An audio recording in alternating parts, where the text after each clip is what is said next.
Okay, cello students, so today we are going to start out with a theory quiz, a little bit of a theory quiz here. So we're on lesson 10, and this is the last lesson that we do before we go into reading the notes without the letters written on them. So you can see the notes are kind of getting smaller there, and they do not have the letter names in them as previously where we had letter names. So this is our last lesson with the letter names. So I want to quickly go over the staff and a few of the theory points as well. So here's our bass clef. It's spelled bass, but it's pronounced bass.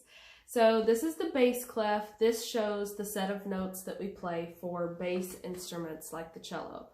So you have 5 lines, G, B, D, F, A. So our phrase for that, great big dreams for America. And then the spaces, all cows eat grass. So those are the most common phrases used in all of the books in my country. Depending upon what country you live in or your teacher, they may use different phrases, but those are just the most common around here. Okay, so that's the notes, and if you can remember those phrases, that will help you when you get stuck and let's say you find a note on this space here and you're like, well, I don't remember what that note is. Just think of the phrase, all cows eat grass, and then your first space is A, all, and then cows, so you have C. So that's the easiest way to remember it. Learn those phrases. Okay, on down here, we have the double bar line. The double bar line shows you the end of the piece of music. So no matter how many pages of music you're playing, when you see a double bar line, that's the end of the piece. Then this part here, this is the repeat sign. I think I kind of messed that one up. But that's the repeat sign. So when you see the double bar line with the 2 dots, that means to repeat. So that means you go back all the way to the beginning of the piece and you play it all the way to the end. Up here we have the quarter note. That's the quarter note. And then this is the quarter rest. So those are both 1 beat. 1 beat is just 1 beat. And then over here we have time signature. So the top number, the time signature we're doing right now is 4/4. So the top number stands for how many beats per measure you'll have. So we'll have 4 beats per measure. And then the bottom number symbolizes the type of note that's going to get the beat. So this one, the 4, stands for the quarter note because it's 1/4 of a whole note, which has 4 beats. And we'll get into that more later. But this means that the quarter note is the one that will get 1 beat. So later on, other notes will be getting 1 beat instead of the quarter note. For example, a half note usually has 2 beats, but if these numbers were 2 and 2, then the 2 would stand for the half note, and the half note would only get 1 beat. So that kind of gets a little confusing, more advanced theory there, but we'll get into that as we go. All right, so for right now, let's take a look at lesson 10. And I want y'all to kind of warm up your fingers first before we get started, because this is kind of a difficult song. So I'm going to give y'all a new warm-up for your left hand.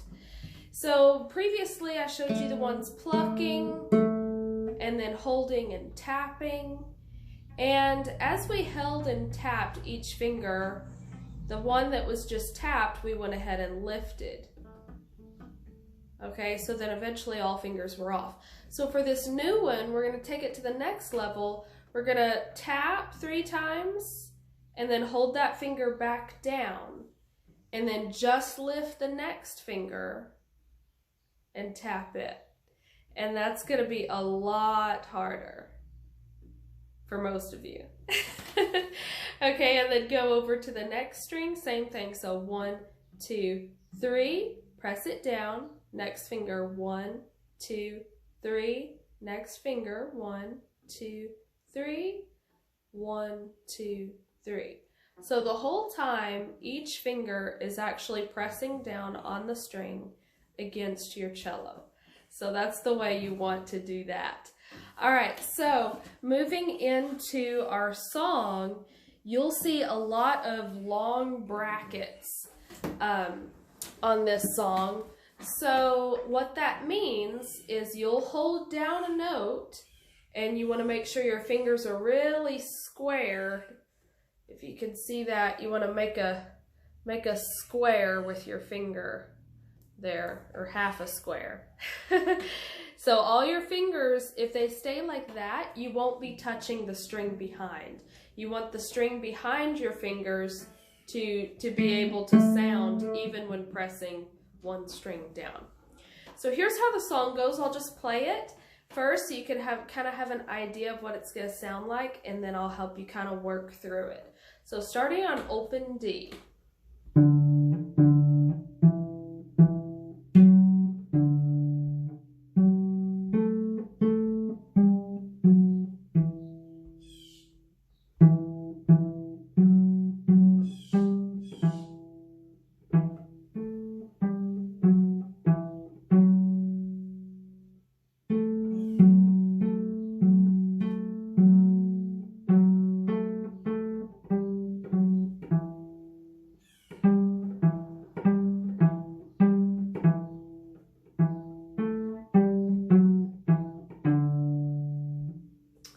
Okay, so you'll notice there's a lot of rests as we go along. So we have D, D, E, E, F sharp, D, rest.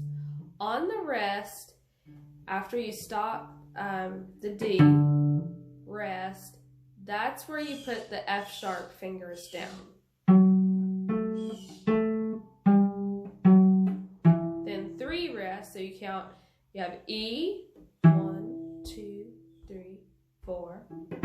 So there's 4 beats per measure. Rest. 1,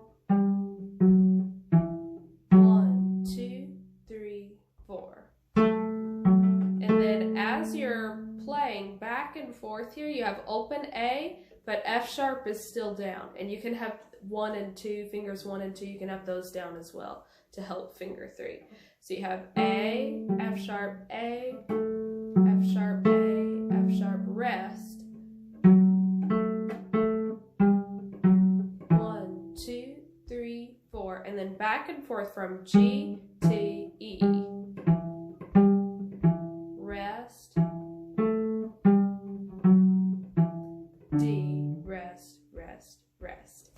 Okay, so that's kind of how to work through that one. Take it very slowly. Starting out on this one, you should probably have a tempo about 1, 2, 3, 4. 1, 2, 3, 4, 1, 2, and so on. So you're taking it one beat at a time. So I know we talked about phrases a little bit with the other songs, kind of working in phrases, but for this piece, it's a little more difficult. So you kind of need to work towards doing one note at a time and really feeling each note as you go. Okay, so make sure to listen, check your intonation. Rest. So that's kind of how practicing it should sound. 1, 2, 3, 4, and then go on. So a lot of the time, students will rush those 3 rests, and then it throws the whole song off beat. So when you get to those 3 rests, don't just go E and then go on to the next part, because then your whole song is really off beat at that point. And we will talk about beat a little bit more as we go. We'll kind of get into how to use a metronome and how to really feel the beat of each measure. For here, we only have 4 beats per measure. So the first beat is the strongest beat. So 1, 2, 3, 4. 1, 2, 3, 4. So if you are using a metronome, make sure you set it down slow enough. Make sure that your beats per measure are quite slow. Otherwise, you're going to be rushing to try to keep up with it, and it won't sound near as good.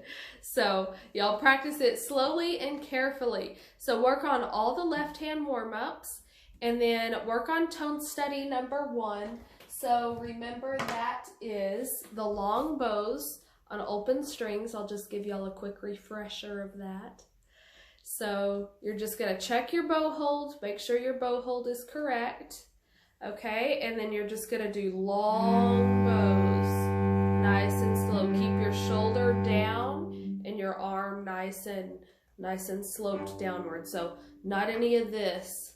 Okay, so a lot of beginners try this, especially on the A string. They'll go dipping over like that. Remember, for the A string, use a gentle tilt on your back knee so that your arm can still stay down.